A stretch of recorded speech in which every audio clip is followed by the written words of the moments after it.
What's going on, everybody? I asked a question on my Snapchat earlier, and the question was if you've ever been in a depression, if you ever been depressed, in a deep depression, any of that, how did you get out of it? That was my question. I got a lot of great responses, and I recorded a video earlier on my experience, some of my experience, but it did not upload to YouTube, and that sucked.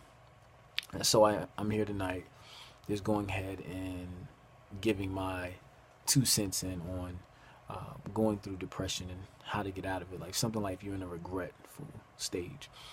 And I remember one day I was thinking about something that I regretted. And that thing that I regretted, it kind of brought me into depression. So I just tried to find the root of the problem. And when I was thinking about it, I said, okay, well, I regret this situation. I regret something. And I'm like, how did I get to the point to where I regret? And the thing is, that kind of clicked at that moment is I regret because it was something I wanted to do and I didn't do it.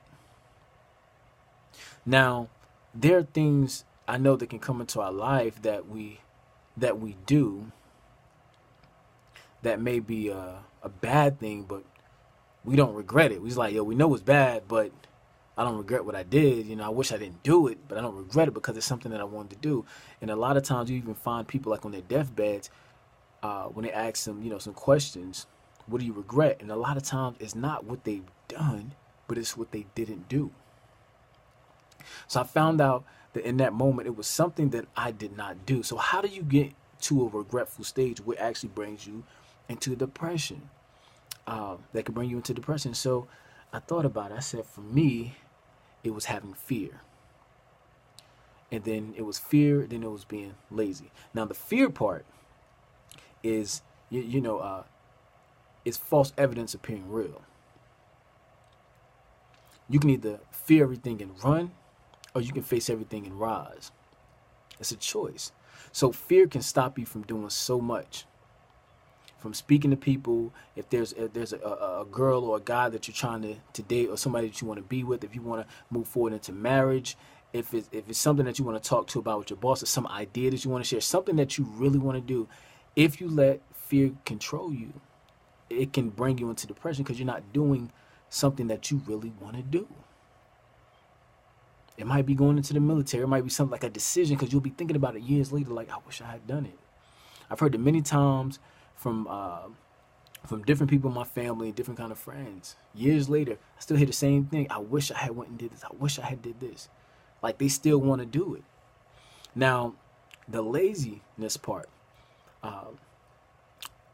When you see something in your mind, a vision, and you know you need to do it, and you don't do it, or you procrastinate on it, then you're being lazy. And there's things that I've seen in my mind or a vision, and I didn't take action to do it, and then somebody else does it, and then it kind of hits me like I wanted to do that thing, but I didn't do it.